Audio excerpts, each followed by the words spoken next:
Agradecer a Diego, que va a hablar algo que le encanta y algo que realmente sabe. Diego Ferrán sabe un montonazo de lo que es exploración aeroespacial. Así que, bueno, ha tomado un tema en particular muy interesante, que es la exploración del Marte. Bueno, siempre, porque a mí me encantan todos estos aparatitos que andan por todos los planetas del sistema solar. Bueno, y vamos a hablar de esto, de Marte, que justamente este año tenemos justamente ahora tres nuevas misiones yendo a Marte de diferentes países, que eso lo vamos a ver sobre el final. Y bueno, mi idea es, para que se enganche con la charla, les voy a hacer como, para que vean estos, qué estaba pasando acá, miren en ese momento. Miren esas caras de nervios.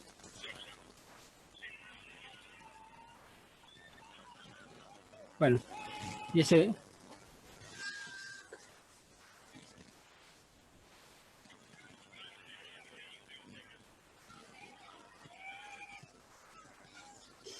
Bueno, eso es como un enganche que les dejo para ver si les interesa esto. Eso era el centro de control de la misión Curiosity, que llegó en 2012 a Marte. Y bueno, tienen razones para festejar de esa forma porque es increíble lo que hicieron. Pero vamos a volver en la historia un montón de años a ver cómo es esto de poder llegar a otro planeta o un cuerpo como la Luna. Conociste a este señor, Konstantin Tsiolkovsky. Él dice que la Tierra es la cuna de la humanidad, pero no podemos vivir para siempre en la cuna. Ya lo vimos en la charla de la evolución de las estrellas. Sabemos lo que va a pasar con el Sol y que si la humanidad pretende seguir existiendo, hay que emigrar. Y este señor Tsiolkovsky, miren, nació en 1857, fue el que mejor entendió a Newton y desarrolló una fórmula que no la vamos a ver, no es la idea de la charla, de la energía que necesita un cohete para ponerse en órbita. Él entendió muy bien las cosas y se dio cuenta que para poner un cohete en la órbita hacía falta un combustible líquido. El combustible sólido no tenía suficiente energía para lograr tal proceso. Y el primero que lo logró, hacer un cohete que funcionara, fue este señor, Goddard, que su vuelo, si bien fue un vuelo bastante humilde, se toma como referencia como lo fue el primer vuelo en un avión, que fueron unos pocos segundos, un vuelo apenas importante hoy, pero marcó un camino. Y como vemos, el señor usó combustible, gasolina y oxígeno, ya marcando el camino que había que seguir. Bueno, y años más adelante empiezan estos dos señores que son los referentes del comienzo de los éxitos de los cohetes, que son por el lado de los soviéticos, Sergei Korolev y von Braun, que es por el lado de Alemania. El primer cohete exitoso que conocemos es este cohete, que bueno, la historia de esto comenzó con fines bélicos, la idea era tirarle una bomba al enemigo. Este cohete B2 también le costó muchísimo hacer que funcione, y miren, ya alcanzó una velocidad de 5.700 kilómetros por hora, bueno, muy importante, y llegaba a 300 kilómetros, que para la Segunda Guerra Mundial estaban años adelantados al enemigo. Bueno, así se llamaba, que era el arma de la venganza en alemán, no lo voy a pronunciar porque no sé alemán, pero bueno, afortunadamente los alemanes con esto tuvieron un montón de problemas, y porque si hubiera funcionado, seguramente hubiera cambiado el curso de la historia. Diego, perdón, bueno, pero no, sí. ¿invadieron Inglaterra con esto, Londres? No, bombardearon, pero ¿sabes qué? Esta arma generó más muertes en su construcción, murieron más personas que eran esclavos, ¿no es cierto? O son esclavos, hacían trabajar en minas. Generó más víctimas en su construcción que las víctimas que generaron en los ataques. Miró, o sea, que nunca llegaron a usarse como armas, por ejemplo. Sí, se usaron como armas, se bombardearon en Londres, sí, pero no eran tan efectivos, no lograron la efectividad de llegar al objetivo. Incluso no hubo una que fue tripulado de esto, que necesitaban meter un tipo arriba para ver cómo era. Claro, no, era otro tipo de bomba, sí, una bomba voladora. Sí, pero sí. Eso creo que usaron un pulso reactor, no era un cohete como tal. Tal cual, sí. Con fines científicos, este cohete se usó en el año 46, ya en poder de los americanos. Digamos, aquí hay una historia larguísima con esta arma y con von Braun, que yo el año pasado, cuando hablamos de la carrera espacial, precisamente la carrera espacial se las conté, que no vamos a hablar, si no vamos a terminar nunca la charla. Pero se usó los estadounidenses usaron una una B2 para hacer esta foto que está acá a la izquierda, que es apenas después un mosaico que la muestra más completa, que lograron fotografiar la curvatura de la Tierra. Pero saben que esta foto no generó mucha repercusión en el público y no interesó mucho en su momento. Y en los cohetes nos empezaron a interesar cuando este señor, Korolev, este señor que, como bien dice acá, nunca supimos quién era hasta el día de su muerte, en un secreto de los soviéticos, quién era el cerebro en esta carrera, y él diseñó el R7, que es este cohete. Miren la diferencia en el momento con las tecnologías que tenían los estadounidenses, ¿no? Era una diferencia abismal. Eso fue después la repercusión de no se esperaban. Si bien tenían datos de espías que estaban los rusos en algo muy importante, no se esperaban esto. ¿Y qué logró este señor? Poner el primer satélite en órbita, que también es muy larga la historia de él, también está muy interesante. Digamos que fue, en realidad, a los altos mandos soviéticos les interesaba poner una bomba en la cabeza de este cohete más que un satélite. Pero bueno, poner un satélite era una demostración de poder, de lo que lo podían lograr.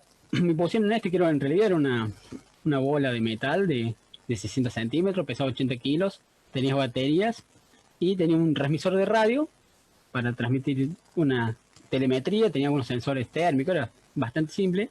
Y cuando lo pusieron en órbita, emitía este tipo de sonido.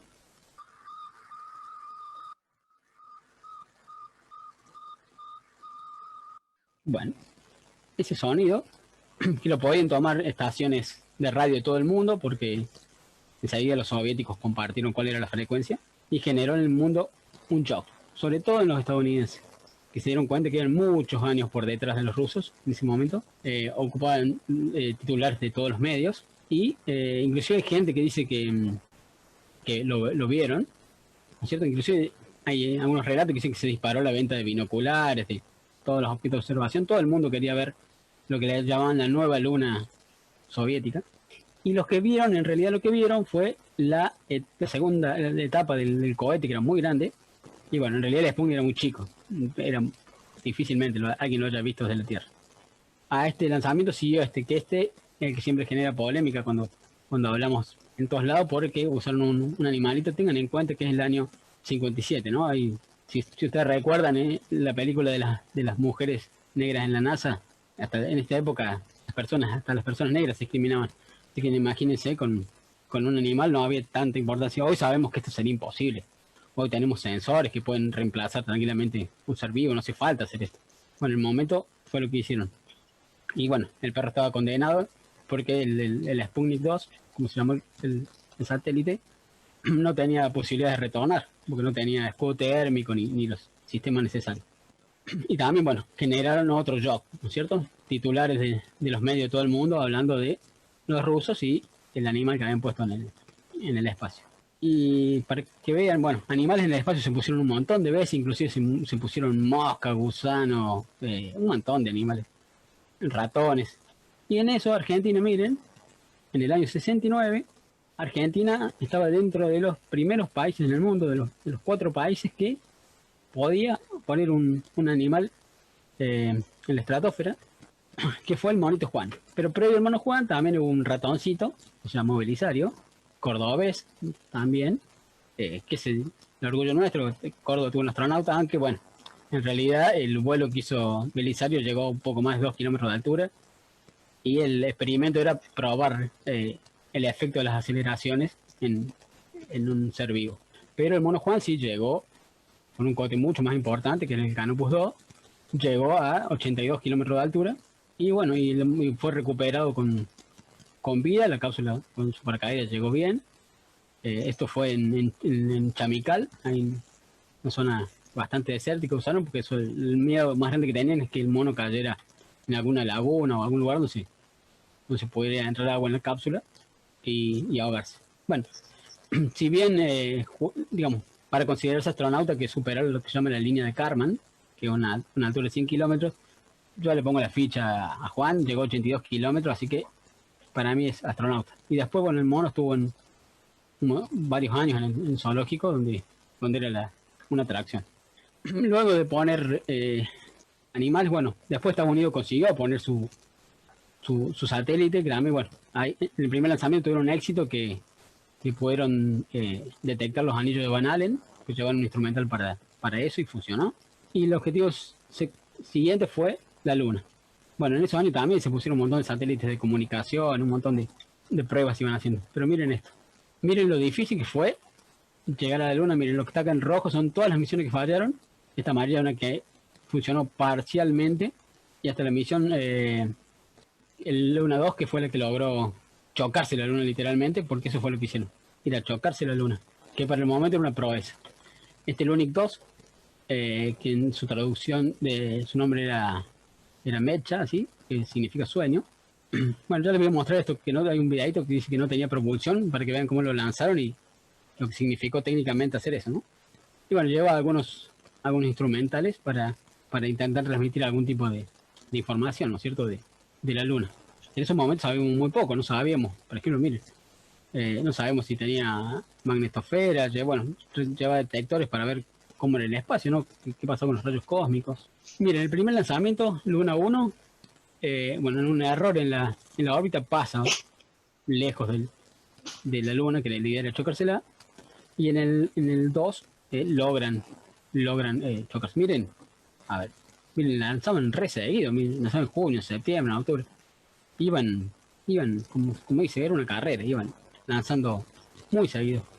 Y acá les voy a mostrar un breve video. Bueno, ese desprendimiento de esos cuatro etapas que forman acá, se ve como una crucecita apenas. Esa justamente se llama la cruz de Korolev, en honor a Sergei. Y hoy lo siguen usando las naves Soyuz.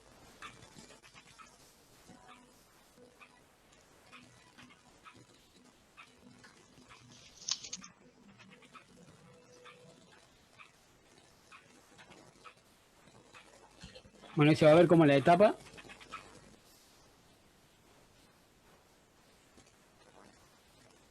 Bueno, a partir de ese momento, esta nave no tenía más control, digamos. No tenía posibilidad de cambiar la órbita ni corregirla.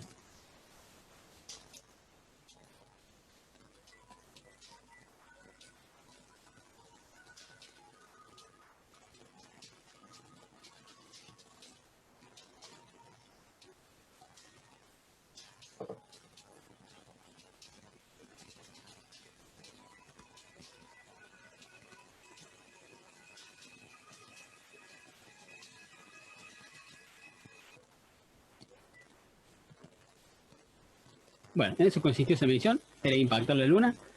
En algunos documentos dice que dentro de la sonda iban banderas rusas y unos escudos de la Unión Soviética. Así que esa sería la primera bandera que se posó en la Luna.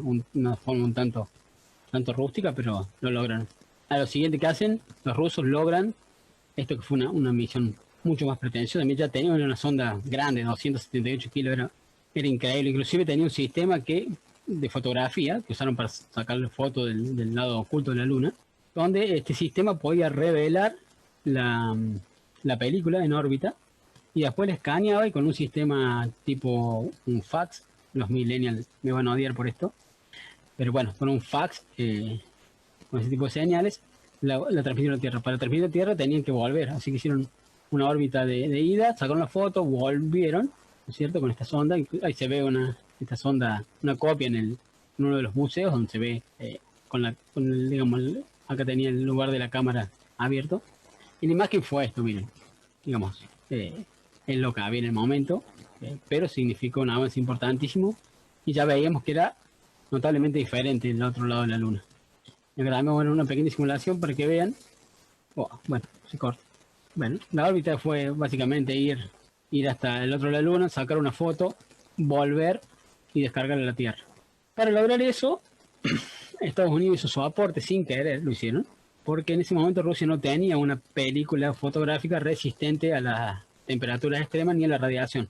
Y los rayos cósmicos que hacen eso, que te velan la película, digamos, es velar una película que aparecen un montón de puntos, que es información que no queremos. En ese momento los estadounidenses espiaban el territorio de los soviéticos con unos globos sondas que iban muy alto para que no puedan ser interceptados por los aviones. Bueno, muchos de ellos fallaron y los rusos encontraron las ondas esas y se dieron cuenta que dentro de estas ondas la película fotográfica que contenía era resistente a la radiación y lo usaron para sus propias misiones.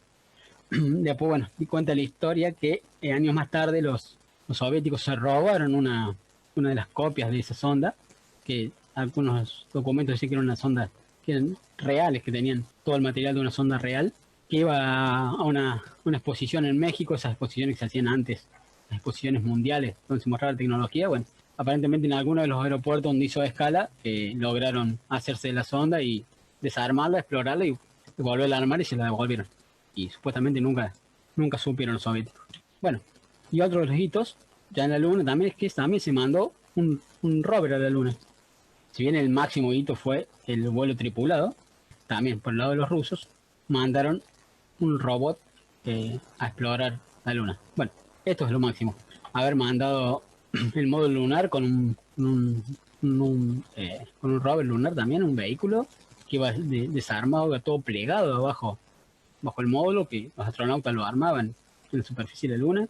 Y bueno, y pues elegí esta foto porque, bueno, yo doy también en el taller el año pasado hablamos de la carrera espacial y sobre todo de antes, cuando se cumplieron los 50 años del hombre de la Luna, también hablamos mucho de todas las misiones. Bueno, que la Apolo 17, que para mí es la más interesante de todo, que fue la última, pero fue la más compleja. Bueno, y acá está el comandante Gene Cernan en el vehículo, que recorrió un montón de kilómetros en esa misión. No me acuerdo exactamente el dato ahora de cuántos eran. Y el señor Harrison Smith, que digamos que fue un afortunado, porque fue el único científico que pisó la Luna, que era un geólogo. Bueno, que era lo correcto, había que llevar un geólogo. En realidad él tenía que ir en otra misión de las posteriores, pero cuando el proyecto Apolo se cortó en la misión 17, otro astronauta fue reemplazado y el señor ganó su lugar. Bueno, y esto fue lo que hicieron los rusos, que no es muy conocido. Yo raramente veo hablar del Lunokhod, pero también fue una proeza técnica impresionante. Bueno, y traigo esto porque después vamos a hablar de los rovers en el Marte, ¿no es cierto? Pero bueno, acá vemos los pioneros. Miren esto, logró recorrer 37 kilómetros sobre la superficie de la Luna. Fue una proeza realmente muy importante. Y si bien llegó el 17 de noviembre del 70, en los primeros meses del 69 los rusos intentaron mandar también un rover de esto, pero falló el lanzamiento y bueno, no pudieron lograr el objetivo. El señor Termurjan fue el diseñador de este robot. Como ven acá en la foto, en realidad no era así el rover. Ya les voy a mostrar cómo luce. Esto es, digamos que acá está la sonda desnuda, después la sonda era cubierta con las mantas térmicas que se usan en todo este tipo de objetos que van al espacio. Bueno, este señor era el conductor titular, digamos, había dos tripulaciones, pero bueno, conductor y bueno, ese era el sistema de manejo, ¿no es cierto? Era bastante básico, pero en la época era toda la tecnología disponible. Y bueno, aquí hay un pequeño videito.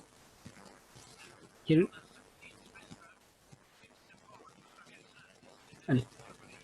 Ahí para que vean cómo aterrizó, muy similar a lo que después se hace en Marte, en las primeras misiones, con una nave madre que aterriza con el rover encima.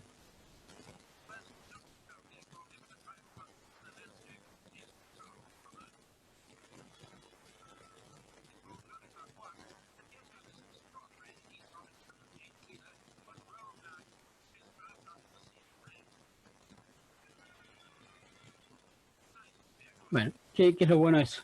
Que digamos en estos robots los podíamos manejar casi en tiempo real, porque eran unos pocos segundos lo que demoraba la señal en llegar a la Luna, cosa que no se puede hacer con las misiones Marte, que son totalmente automáticas, donde hay que mandarle las instrucciones para que la sonda haga el trabajo del día y no se pueden manejar a control remoto, digamos. Y esto que les muestro acá, este es el verdadero aspecto. Si algún día viajamos a la Luna de turista y vamos al lugar donde está el Lunokhod, seguramente lo vamos a ver así, cubierto por todas esas mantas, que esto no es muy raro, en todos los documentos aparece el Lunokhod pelado, pero bueno, este era el aspecto final, así les aporto algo que difícilmente lo hayan visto. Bueno, y el Lunokhod, bueno, trabajó un montón de días, y miren, los rusos nombraron un montón de cráteres en la Luna, y la Unión Astronómica Internacional recién en el 2012 reconoció esos nombres, cosa que también hicieron los astronautas del Apolo, nombraron cráteres que fueron reconocidos mucho tiempo antes. Pero bueno, esto fue una de las cosas más recientes que se hizo justicia con el Luno Hawk. Bueno, que según en realidad fueron dos los Luno Hawk. Y bueno, acá ven algunas imágenes que muestran evidencias de que ahí estuvieron. Acá está el robot y acá está la etapa de descenso. Bueno, y otra cosa que hicieron, hay un pequeño homenaje los rusos a las mujeres. Un 8 de marzo dibujaron un 8 sobre la superficie de la luna con la rueda del robot. Ahí está la imagen. Y bueno, y este Luno Hawk sigue estando entre los robots que más kilómetros hicieron en otro cuerpo. Superado por Opportunity, que acá no son 40, en realidad es medio desvío de información. Terminó siendo casi 45 kilómetros ese robot sobre Marte. Y de robots, seguimos hablando hoy.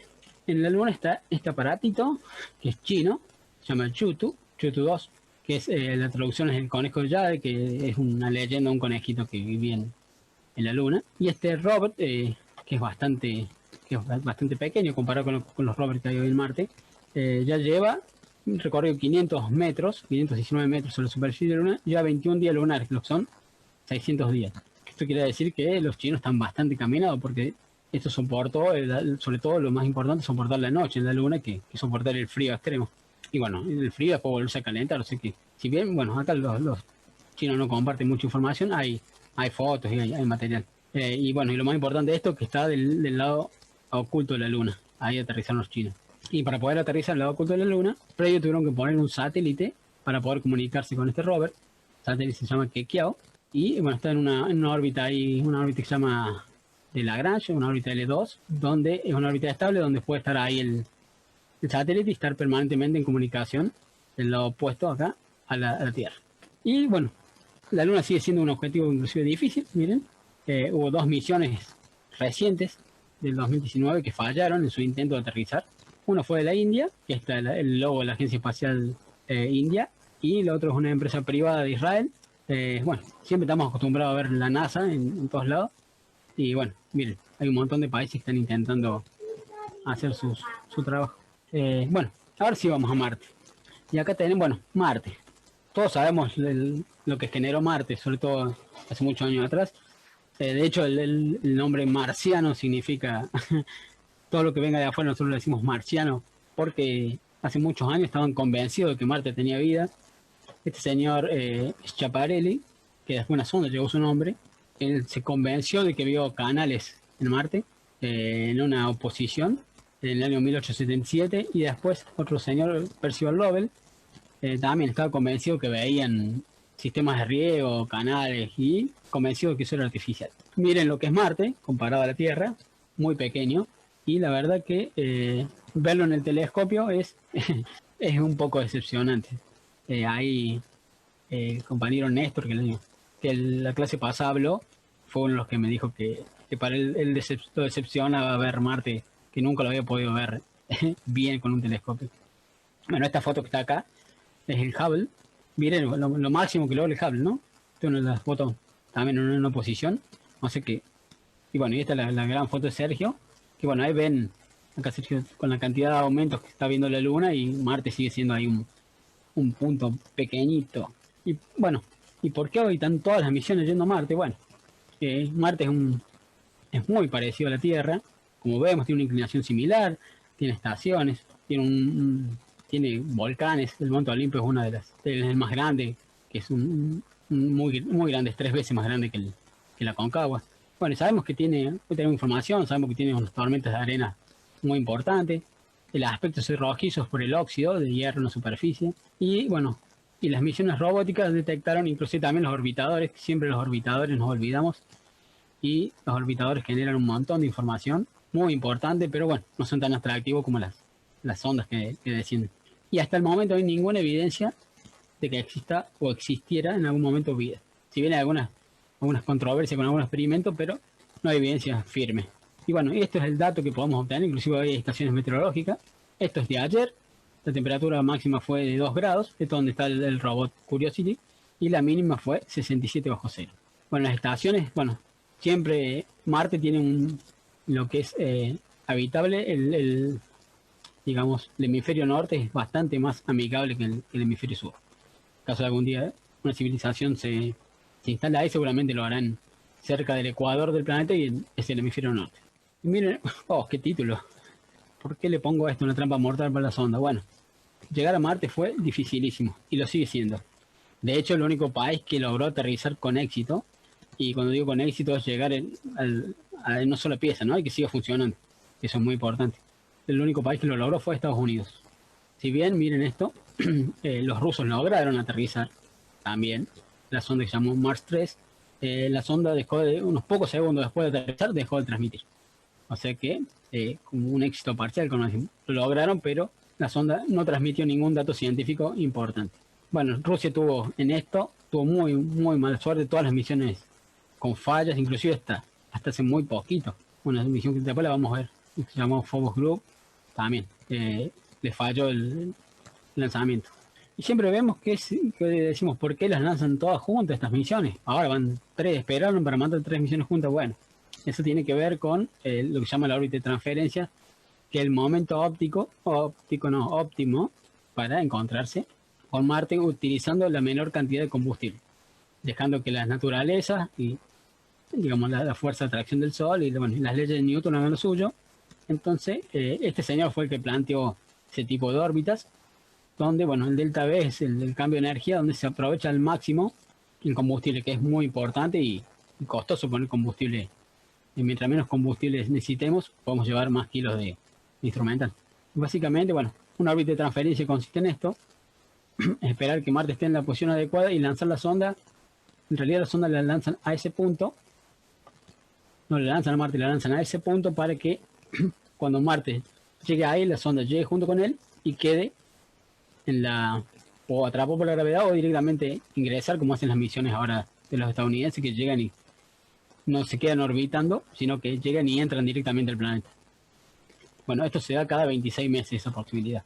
Si bien podríamos lanzar en cualquier momento, no ganaríamos tiempo. Lo que tampoco podemos hacer es lanzar directo de un planeta al otro, como está acá al comienzo, porque necesitaríamos una cantidad enorme de energía para frenar esta sonda para poder llegar al planeta. O sea que esto es lo ideal y esto es lo que se hace. Por eso se espera esos 26 meses y eso, bueno, es uno de los grandes problemas también que tiene el viaje futuro tripulado, ¿no? Porque después también, para volver de Marte a la Tierra, hay que esperar esta situación para poder aprovechar al máximo ese combustible. El primer éxito en Marte fue esto, el Mariner 4. Esto fue lo que se llama un flyby, o sea, un vuelo rasante, digamos, al planeta, que fue en el 64. Miren qué rápido, ¿no? Que evolucionamos desde la Sputnik a llegar a fotografiar Marte, ¿no? Esto era un crecimiento diario. Era realmente, esos primeros años se evolucionó un montón. Y esto, bueno, no era una gran cosa, ¿no? Logró sacar 22 fotos apenas. Y miren lo que era la cámara en ese momento, una cámara llamada Vidicom, una cámara de video en realidad, una cámara, y pesaba 5 kilos la cámara. Bueno, esto era básicamente lo que hicieron. Pasaron en un vuelo casi rasante, pasaron a 9.000 kilómetros, y bueno, tenía algunos instrumentales, miren qué interesante, tenía unos sensores que usaban el Sol y la estrella Canopus para orientar la sonda, para que la sonda supiera que iba en la dirección correcta. Y la sonda se acercó al planeta y hizo esta serie de fotos, que las vemos acá. Hizo un paso rasante y quedó en órbita al Sol. Después siguió transmitiendo otro tipo de información, pero de Marte logró esto. Miren lo que era esto, eran 22 fotos con una resolución de 200 píxeles por 200 píxeles. Hoy es nada. Y cada foto demoraba 48 segundos en tomarse. Bueno, porque se usaban filtros, se usaban algunas técnicas. Y lo que vemos acá era el almacenamiento, que miren, eran 655 KB. Hoy, bueno, el que entiende un poco de estas unidades de almacenamiento sabe que es nada. Y la velocidad de transmisión eran 8 bits por segundo. O sea que tomaba 10 horas mandar una foto desde esa sonda a la Tierra. Que ya se hacían falta unas antenas que se llaman antenas de espacio profundo, que eran muy grandes. O sea que era una señal muy débil y muy difícil de recibir. Lo que sí eran ya información digital, a diferencia de las ondas anteriores que eran analógicos. Estas eran ya transmisiones digitales. Y esto pasaba, ven un técnico durmiendo al lado del equipo que recibía los datos, trabajando esos días sin parar para recibir los datos de esta sonda. Bueno, y acá hay algo anecdótico. Los datos llegaban así como se ven, así eran numeritos, se iban en tiras que se iban imprimiendo. Y bueno, y como no podían esperar los científicos a que sea procesado, esto ya está procesado por una computadora, decidieron pintarlo a mano, digamos, hicieron todas las tiritas que iban saliendo de las máquinas, iban imprimiendo. Imagínense que esos son 200 líneas por 200, son unos 40.000 caracteres que había que pintar, que digamos, eran, a ver, lo vimos acá, que eran codiguitos. Entonces ellos determinaron que en realidad son grises las fotos, pero determinaron pintar en colores de marrón los diferentes niveles, de grises serían. Entonces en esos rangos el dato que iba llegando lo iban pintando para adelantarse, y en realidad el objetivo este era ver si la cámara funcionaba. Bueno, hicieron esto que es básicamente ahora una obra de arte que está en un museo, y eso fue, digamos, esa fue la primera foto de Marte. Bueno, así eran las fotos que se lograron, y digamos, se fotografió el 1% de superficie, ¿no es cierto?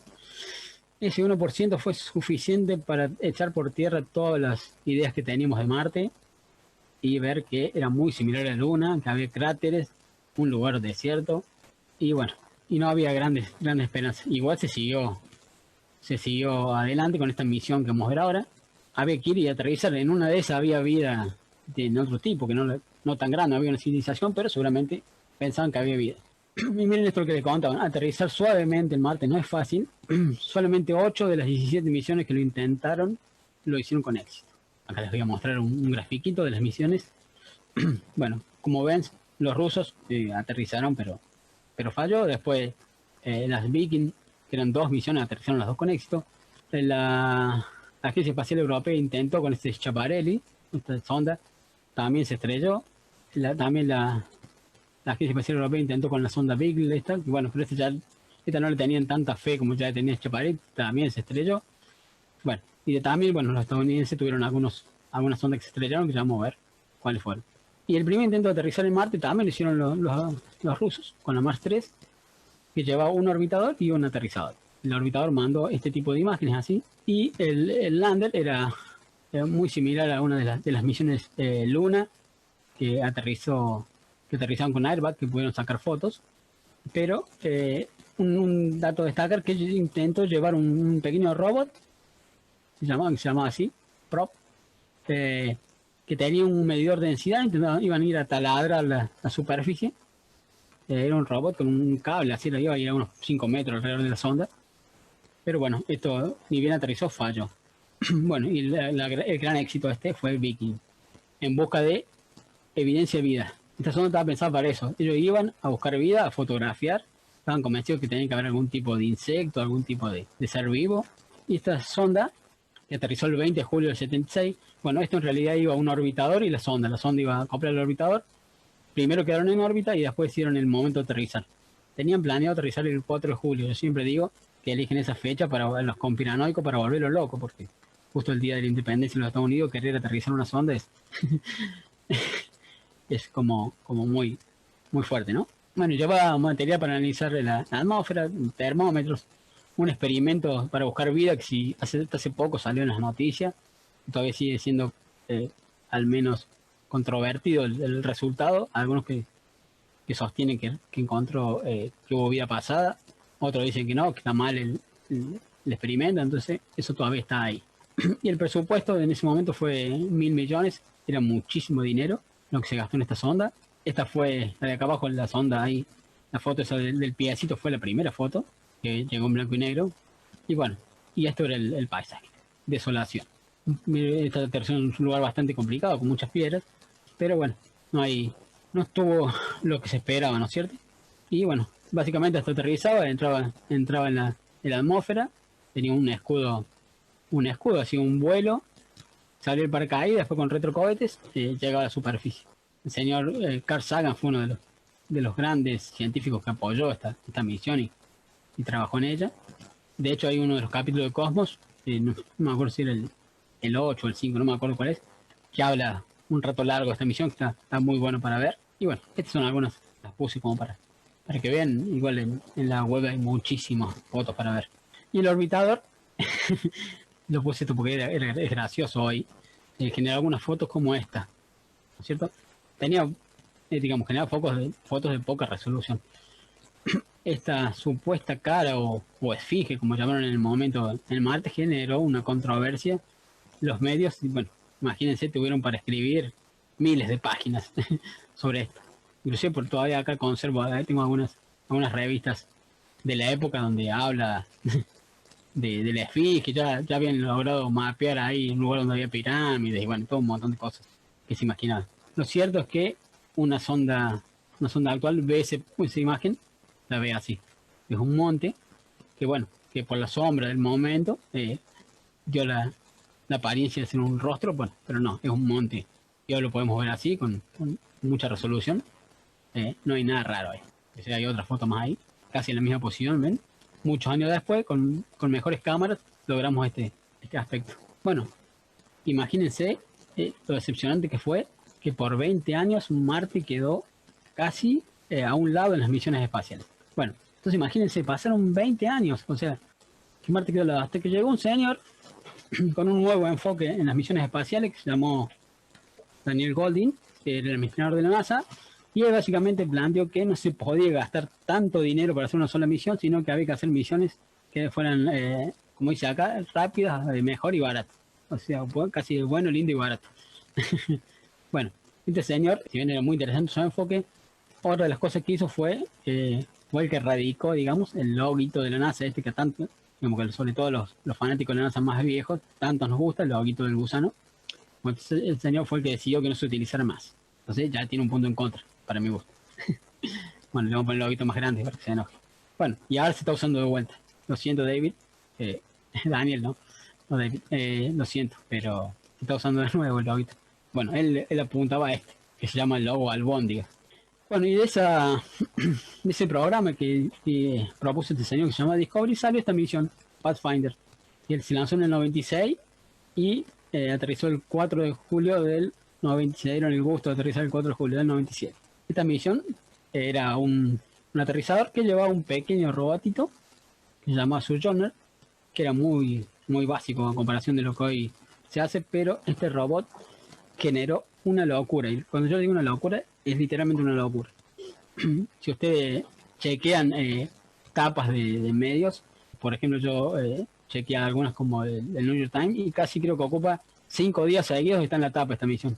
Creo que no pasó con ninguna misión en la historia que no sea tripulada, ¿no? Se llevó todos los titulares, todos los medios hablan de esta misión, que originalmente esta misión todos pensaban que iba a ser un fracaso, porque era muy barata, se puso acá, no, por supuesto era muy barata, gastaron creo que 250 millones de dólares nomás para hacerla, y como era todo nuevo, el intento de aterrizar con las bolsas aéreas era nuevo, el sistema todo era todo nuevo, entonces, digamos, nadie le tenía fe. Bueno, ahí en esa misión donde entra un ingeniero argentino a trabajar en las misiones a Marte, que es Miguel San Martín, un héroe, un genio para mí, que trabajó en este sistema del aterrizaje con bolsas de aire y unos retrocohetes. El robotito que llevaba, miren, pesaba 11 kilos, que equivalen a unos 4 kilos en Marte, y la misión duró casi 4 meses. Y bueno, también contarles, miren el año que era el 97, calculen, bueno, el 27 de septiembre del 97, unos días antes se registró un dominio en internet que se llama Google. Así, miren el año que estamos. Igual en esa época generó tanto interés digamos, en internet, que era bastante básica todavía, comparado con lo que es hoy, que generó millones de visitas a los sitios de la NASA. Fue algo, todo el mundo tenía sed de conocer esta sonda. Iba así, esto era la sonda, digamos, era como una nave madre que aterrizaba y llevaba el robotito ahí acoplado a uno de los paneles solares. Cuando se desinflaban los airbags, cuando aterrizaba, ya vamos a ver un videito después de las otras, este no puse, el robot se podía desplegar sobre la superficie. Y bueno, estos eran los airbags, miren el tamaño comparado con una persona, eran realmente enormes. Bueno, algunas fotos simpáticas, es muy simpático el robot, ¿no? Tenía un espectrómetro para analizar algunas piedras. Y bueno, lo que no le podemos negar que la NASA era original para ponerle nombre a las piedras, al menos, eran divertidos. Bueno, y miren esto, importantísimo, la sonda esta le salvó la vida en la película a Matt Damon, en la película esta Misión Rescate del 2015. Si lo quieren ver, esta es una broma, ¿no? Pero ahí aparece la sonda en una película bastante reciente. Después esta sonda, que fue un éxito, siguiendo con este programa Discovery, la NASA perdió 2 misiones seguidas que fueron a Marte. El Polar Lander y el Mars Climate Orbiter, que digamos, fue un error. Pau, digamos, aparentemente se olvidaron de traducir millas a kilómetros, que era la unidad que funcionaba la sonda, y la sonda entró en un lugar equivocado de la órbita, y bueno, y se quemó. Y bueno, y después esto llegó, era de los grandes exploradores, estos Spirit Opportunity, que fueron, también generaron hasta hace poquito una locura. ¿De qué se trataba? Se trataba de dos robots gemelos, ya mucho más grande que Sojourner, muy complejos, y básicamente lo que hicieron acá es ponerle rueda a esa nave nodriza. Yo no dije, perdón, de Sojourner, yo dije, el robot anterior lo que hacía era tomar datos y comunicarse con la estación, y la estación transmitía a tierra. Acá básicamente lo que hicieron es a esa estación ponerle rueda y transformarla en un robot. O sea que esto directamente aterrizaba y era totalmente independiente, lo que le permitía moverse por toda la superficie. Lo que nunca se esperó que esta sonda duraran 7 años y 15 años. O sea, fueron un éxito que nadie esperaba. Vieron la diferencia de tamaño con el anterior. Y bueno, y acá vamos a ver un videito de cómo aterrizaba esto. Bueno, ahí ya la etapa de crucero lanza la etapa esta de aterrizaje.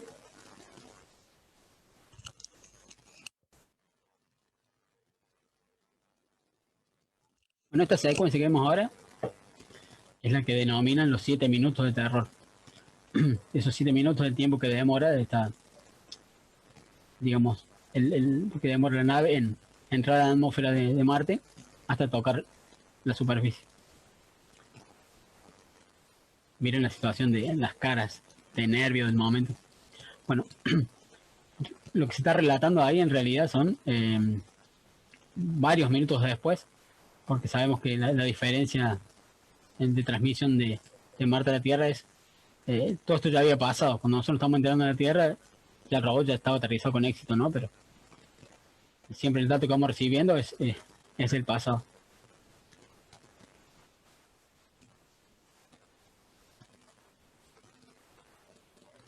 Bueno, ahí se abrían las bolsas de aire, pero no eran suficientes solamente las bolsas de aire por la velocidad que venía. Ahí les voy a explicar una cosa cuando termine.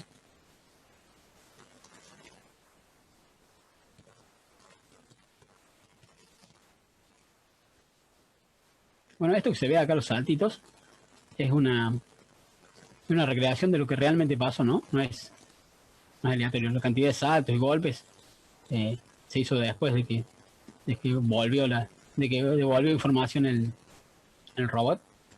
Y bueno, esto es realmente lo que pasó. Imagínense eso, la altura que tiene, ¿no? Era como saltando por la superficie. Era de haber sido...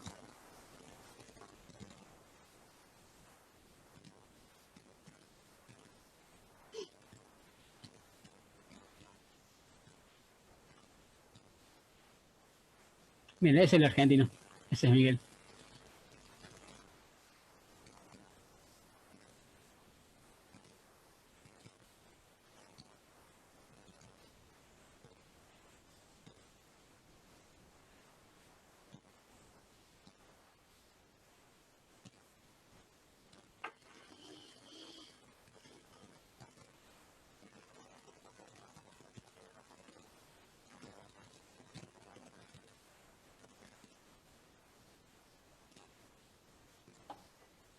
Tenemos que invitarlo a San Martín para una charla, ¿eh? Sí. Y habría que escribirle. Total. Sí. Perdió. Vamos a poner en contacto. Y antes de febrero que va a aterrizar el Opportunity, no, perdón, el Perseverance, si no va a estar muy ocupado seguramente. Y muy requerido, así tengo que agarrarlo ahora. Sobre todo eso. Cuando Sí. esté en viaje, digamos, todavía. Sí. No, aparte es increíble esta misión. De la que va ahora es. Sobre todo lo que hace el aterrizaje, ya les voy a contar un poco, es sorprendente lo que van a intentar hacer.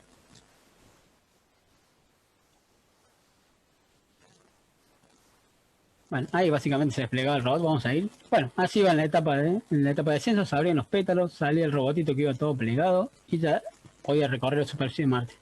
Uno de los detalles que llevaba esto es este pequeño homenaje a la tripulación del Columbia. De hecho, el lugar se denominó Área en Memoria Columbia, que fue la misión del transbordador espacial que se destruyó al regreso de la misión en el 2003, el 1 de febrero de 2003.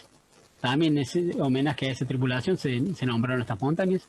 Y bueno, eso fue a Spirit. Al poco tiempo aterriza Opportunity con tanta suerte que llegó a un lugar, miren, estas sondas iban a buscar agua. Miren, todo este tipo de material, aterrizó en un cráter, pero bueno, esa era clara formación de que ahí había un lago y agua, ¿no?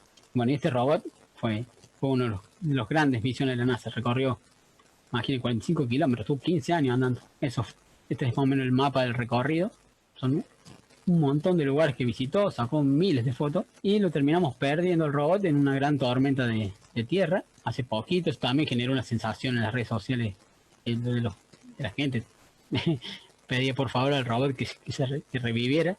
Bueno, lo que pasó que hubo una gran tormenta. Miren esto que se ve acá, la secuencia, como el sol se fue oscureciendo. Esto durante el día, ¿no? Como el sol iba perdiendo. Parece ahora cuando tenemos estos grandes incendios que el sol en esa zona se oscurece. Bueno, y este fue la última señal que mandó el robot, que dice que tiene poca batería y que está oscureciendo. Bueno, lo que le contaba, esto pasaba en esa época en las redes sociales, la tristeza, ¿no? Por la pérdida de este robotito. Y después llega esto, en realidad el MSL es el nombre oficial y después bautizado como Curiosity. Bueno, ya creo que todos lo conocen porque este es el actual. Era un robot enorme, ya esto pesa 900 kilos, tiene un montón de cámaras, ese brazo móvil, puede taladrar a la superficie. Miren esto, lleva 688 soles, estaba hecho para 688 soles, que es el año lunar, y lleva 2862 más o menos, creo que era ayer. Sacó 706.000 imágenes de Marte, que se pueden ver, aunque ustedes no crean, están disponibles en la web, en la página de justamente la misión. Hay un lugar donde dice imágenes en crudo y ahí pueden ver todas las misiones. Bueno, esta fue básicamente también la maniobra de lanzamiento con las correcciones que iban haciendo. Y acá lo revolucionario fue cómo aterrizar. En este caso no se podían usar bolsas de aire porque era muy pesada la sonda y había que hacer unas bolsas de aire gigantescas. Entonces tuvieron la idea esta de hacer lo que se llama el Sky Crane, que es la grúa voladora, que ahí vamos a ver un video que más fácil de entender. Básicamente entraban, primero usaban un paracaídas para reducir la velocidad y después se soltaba la grúa con el robot. Eso iba con unos cohetes, iba volando sobre la superficie de que bajaba y con unos cablecitos depositó el robot en la superficie y después se alejaba y se estrellaba la etapa esta. Así que ahora vamos a ver este video. Este es un poco largo, pero son como 4 minutos, pero está muy bueno esto. Ahí está, ahora Es el resultado de la ingeniería más moderna y aún así nos sigue pareciendo una locura. 14 minutos más o menos son los que una señal desde la nave tarda en llegar a la Tierra. Así de lejos estamos de Marte. Así que cuando nos enteramos de que la nave ha llegado a la parte superior de la atmósfera, el vehículo habrá aterrizado o habrá muerto en la superficie. Por lo menos hará 7 minutos. Desde el límite superior de la atmósfera hasta la superficie pasan 7 minutos. ¿De qué habla Diego? Creo que es Al proceso de entrada, el jefe de la misión. aterrizaje, también conocido como EDL, Ahí está. se lo conoce Fíjate como que- los 7 que- minutos de terror. Porque estaba adelante en el primer video que vimos, que apenas aterriza ahora eso con San Martín. Bueno, Sí. no sé si el jefe o el director de la misión. lleva literalmente 7 minutos el llegar desde la parte superior de la atmósfera a la superficie de Marte. Al pasar de 21.000 km por hora a cero, en una secuencia de hechos y tiempos perfectos, en una coreografía perfecta. Y todo hecho únicamente por el ordenador de a bordo, sin ninguna ayuda. Con que haya solo una cosa que no funcione correctamente, se acabó el juego. Golpear la atmósfera a esa velocidad causa tal resistencia aerodinámica y calor que se calienta y resplandece como la superficie del Sol. 1600 grados. Durante la entrada, el vehículo no solo frena violentamente a través de la atmósfera, sino que también lo estamos guiando como un avión para aterrizar en un lugar minúsculo. Ese es argentino. Este es uno de los mayores desafíos que estamos enfrentando y que nunca hemos intentado en Marte. Marte, en realidad es muy difícil frenar allí porque apenas tiene atmósfera. Tienes que frenar tú solo. De lo contrario, vas a destruir tu nave espacial. Ni siquiera tiene atmósfera suficiente para terminar el trabajo. Todavía estamos bajando a 1000 millas por hora, así que en ese momento se utiliza un paracaídas. El paracaídas es de tipo supersónico, el más grande y fuerte que hemos construido nunca hasta la fecha. Tiene que soportar 30.000 kilos de fuerza, a pesar de que solo pesa unos 45 kilos. Cuando se abre, vamos tan rápido que debe soportar 9 Gs. En ese momento soltamos el escudo térmico, que es como una tapa de lente fotográfica bloqueando la vista del suelo para el radar. El radar tiene que tomar la altitud correcta y las mediciones de velocidad justo en el momento adecuado, o el resto de la secuencia de aterrizaje no funcionará. Este paracaídas enorme que tenemos solo nos frenará hasta unos 320 kilómetros por hora. Y eso no es lo suficientemente lento como para aterrizar. Así que no tenemos otra opción. Tenemos que cortarlo y luego descender con retrocohetes. Una vez que encendemos esos motores, si no hacemos algo, vamos a estrellarnos contra el paracaídas. Así que lo primero que hacemos es algo realmente radical: volar hacia un lado. Nos desviamos lejos del paracaídas, modificando brutalmente nuestra velocidad, y movemos el rover hacia arriba y hacia abajo para ver la superficie con su radar y ver dónde tenemos que tomar tierra. Y nos dirigimos directamente hacia abajo al fondo de un cráter, justo al lado de una montaña de 6 kilómetros de altura. No podemos acercar los motores de los cohetes demasiado cerca del suelo, porque si descendiéramos totalmente hasta el suelo, crearíamos una nube de polvo masiva, que podría posarse en el vehículo, que podría dañar los mecanismos y los instrumentos. Así que la manera en que resolvemos este problema es mediante el uso de la maniobra Sky Crane, a 20 metros sobre la superficie. Tenemos que bajar el vehículo por debajo de nosotros en una correa de sujeción que tiene 6 metros de largo, y luego depositar el robot sobre sus ruedas en la superficie. A medida que el robot toca el suelo y permanece en el suelo, la etapa de descenso puede entrar en colisión con el vehículo. Así que debemos cortar la cuerda y hacer volar de inmediato la etapa de descenso a una distancia segura del vehículo. Atrévete a hacer cosas increíbles.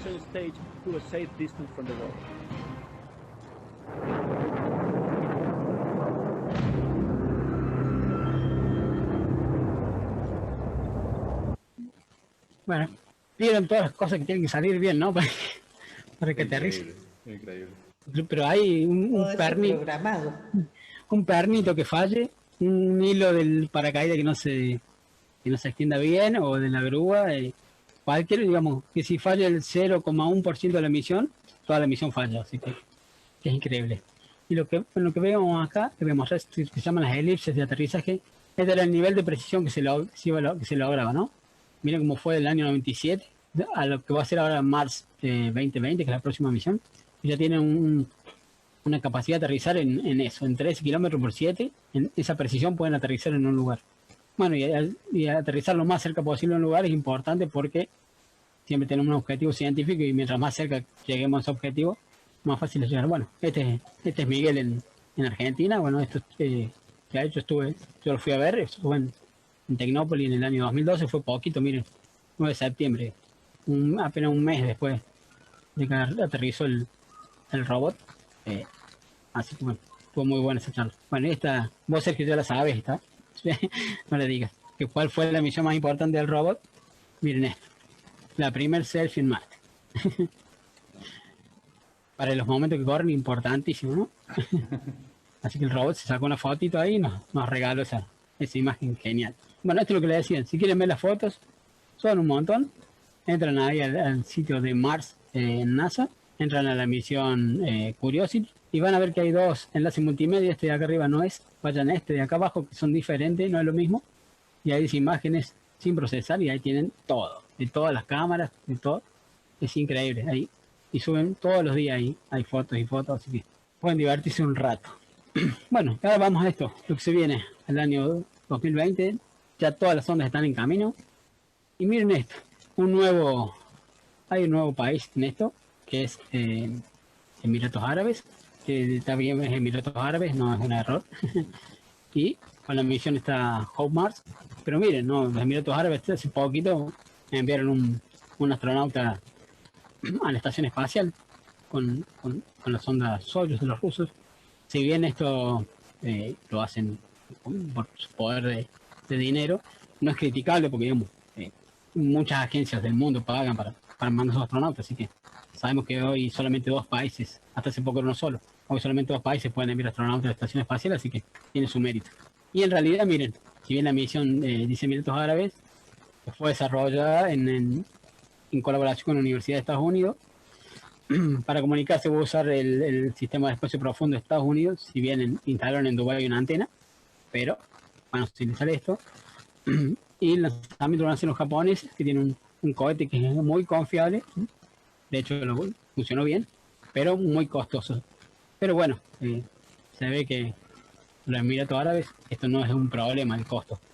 Y si ven, Emiratos Árabes está haciendo una muy buena jugada porque se está aliando con Japón, con los Estados Unidos y con los rusos también. O sea que ellos se están haciendo amigos de todo en esto del espacio. Y bueno, y lo bueno es invertir dinero en ciencia, ¿no? Lo podrían haber gastado en una estatua gigante. Pero bueno, decidieron hacer una sonda para estudiar la atmósfera de Marte.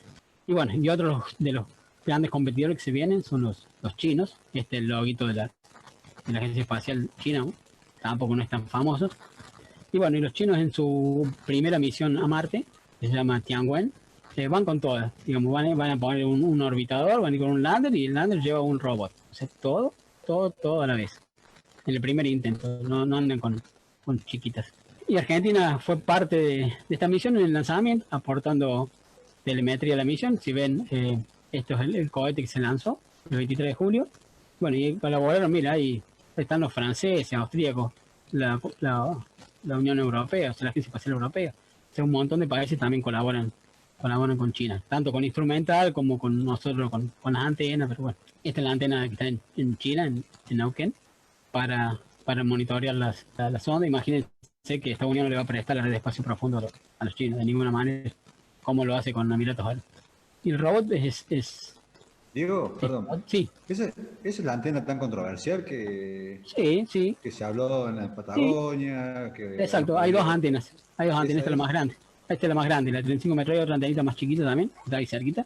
Sí, esa antena la usan tanto ahora para comunicarse con las misiones en la Luna, pasa que China no tiene que hacerse de otras antenas, porque si no tiene muy pocos tiempos de comunicación con las ondas, si únicamente usa China. De hecho, ahora hicieron una antena de espacio profundo que también es enorme, creo que tiene 70 metros, no me equivoco, para comunicarse, pero como es una sola misión, con esa sola antena alcanza. En cambio, Estados Unidos, la red de espacio profundo, tiene 3 grandes antenas que están en Madrid, que están en Australia, que están en el territorio de Estados Unidos, con eso, que están justamente a 60 grados cada una, a 120 grados cada una de ellas, para cubrir todo el recorrido, digamos, todo el globo. Entonces, todo el tiempo pueden estar comunicados con misiones. De hecho, si entran al que se llama el Deep Space Network en la página, está muy bueno porque tiene unos grafiquitos, ahí se ven las antenas y qué antena se está comunicando con cada sonda, cuánta información está bajando. Está entretenido para ver. Terrible antena, ¿no? Fíjate el tamaño del auto que estaba al lado. Sí. Bueno, y las de 70 metros son el doble, son gigantes. Y en realidad es la segunda misión de China, no la primera. La del 2011 quisieron hacer una, pero iba con una sonda rusa, y la sonda rusa tuvo un fallo y no pudo salir de la órbita terrestre, así que falló y se terminó reingresando y destruyéndose.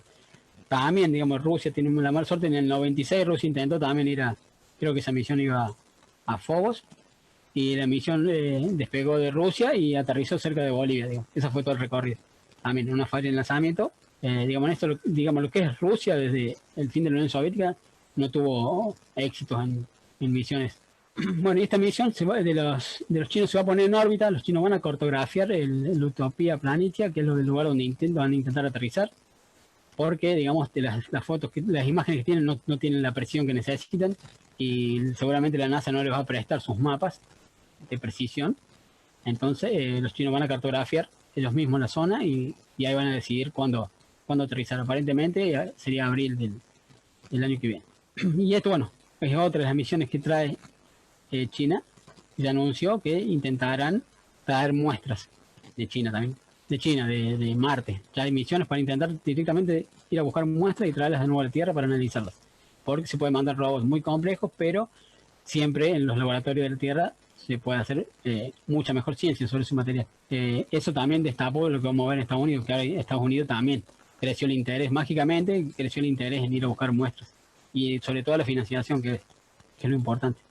Bueno, esta misión, ExoMars, de la Agencia Espacial Europea, se quedó en tierra este año. Iba también muy interesante, porque iba a llevar un taladro para tomar muestras de profundidad, pero no lo pudieron terminar y con el tema del coronavirus se retrasó la misión y bueno, y se quedó. Son misiones que ya vienen con retrasos de ese año, así que 2 añitos más, sobre todo porque vienen con fallas y digamos, algo que la última misión que se llamó Chaparelli se estrelló de la Agencia Espacial Europea, así que mejor que lo hagan tranquilos. Bueno, y esto, miren, este es el próximo, el Perseverance. Miren, bueno, estos son todos los nombres. Mars 2020, el nombre de la misión. Perseverance se llama el robot. Ingenuity, es el ingenio, es un intento de helicóptero que llevan, que es en realidad es un demostrador tecnológico, va a ver si se puede volar en Marte. Fue medio controvertido al principio, no lo querían, los técnicos se volvieron locos cuando pusieron esta idea porque era muy peligroso ponía en riesgo el rover, pero bueno, hay encontró una solución que va a ser dejarlo y el rover se va a ir, se va a alejar del helicóptero y después van a hacer la prueba igual. Todos pensábamos, yo también pensaba, todos pensamos que iba a ir arriba, bueno, y bueno, definitivamente era una locura llevarlo arriba por el riesgo que significaba la misión. Esta es una misión en realidad mucho más compleja, en la que va a participar también la Agencia Espacial Europea, de traer muestras después. Entonces, digamos, esta misión va ahora, va a ir a tomar muestras, va a elegir el lugar, va a tomar las mejores muestras, las va a almacenar en unos tubitos, y en un futuro va a ir una misión a buscarla, les voy a mostrar. Bueno, miren, esta misión ya pesa más de 100 kilos más que la otra, en la anterior, tiene 23 cámaras, y bueno, tiene un montón de material científico, que son pruebas del futuro viaje tripulado. Bueno, el lugar de aterrizaje se llama Cráter Jezero. Esto es un lugar, va a ser bastante complicado, miren, aterrizar ahí porque, bueno, ¿qué es esto? El Jezero. Bueno, acá es un delta, un lago, es decir, un lugar donde miles de años se han acumulado sedimentos. Entonces ahí tienen esperanzas de que haya algún material que indique que en algún momento hubo vida, o no. Bueno, este es un video breve, vamos a ver. The rover that takes our drill, pushes it Ahí against the surface, el allows robot us toma la to muestra. take core samples. Then we put that core sample in the bit carousel, the second robot that takes that from the robot arm and puts it down inside our adaptive caching system. This is the part of the sample and caching system inside the rover. We've got a little tiny robot, a special robot arm called the SHAW, the sample handling arm. It takes the samples out of the carousel and moves them through volume assessment, image taking, and eventually to sealing, and then replaces the cylinder containing the sample in a storage spot, all on its own in the matter of a few hours. We have designs on bringing them Bueno, back. básicamente lo que hizo el robot fue tomó una muestra, la depositó en el tubito y la almacenó. Así van a ir almacenando muestras hasta que en un momento determinado las van a descargar del robot y va a ir otra misión de la NASA, de la Agencia Espacial Europea, que es el robot de recuperación de muestras. Y después hay otra misión más, que es la misión que los va a traer de vuelta. Les voy a mostrar. El robot de recuperación de muestras es este robotito que va a ir y va a juntar los tubitos.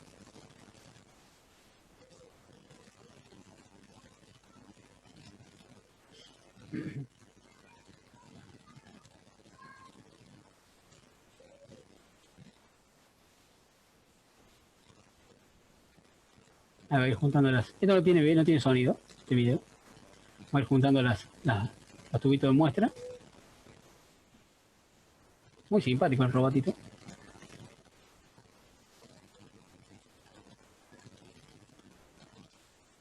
Vale, estoy juntando las muestras. Y el siguiente.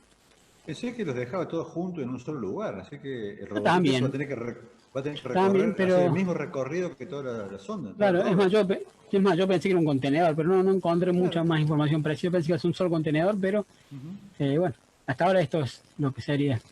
Loaded into a container, placed atop a small rock. Sí, ¿Cuánto tiempo va a pasarse, Diego, hasta que y más o menos estiman que para el 2034 más o menos pueden llegar a volver las muestras, así que falta bastante. Pasa que, bueno, claro, pasa que hay que darle tiempo al robot, ahora el Perseverance, para que haga los experimentos, elija los mejores lugares, tome las muestras, así que... ¿Y no le van a quedar tapadas por polvo o algo así? No, bueno, esos son unos tubos, digamos, entonces como toman una muestra del suelo, la introducen en el tubito y eso se cierra y queda guardado y almacenado. Por eso es lo que les mostré el primer video, de cómo quedan almacenados dentro en la parte baja del robot, ¿viste?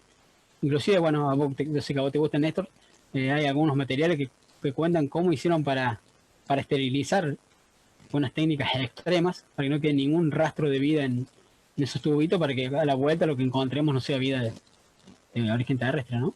Claro, lo van a esterilizar allá. No, los esterilizan, ya llevan los tubos, pero están hiper esterilizados para que no a unos niveles ya extremos, porque cualquier cosa que pudiera quedar ahí después puede saltar en algún experimento cuando vuelvan a la Tierra. Además para no llevar nada de acá para allá, ¿no? Claro, eso es el riesgo, que arruinas la misión si llevas algo que le daría sentido. Rocket. The rocket would then lift off, carrying the samples up into Mars orbit. Waiting in orbit would be a third spacecraft, an Earth return orbiter.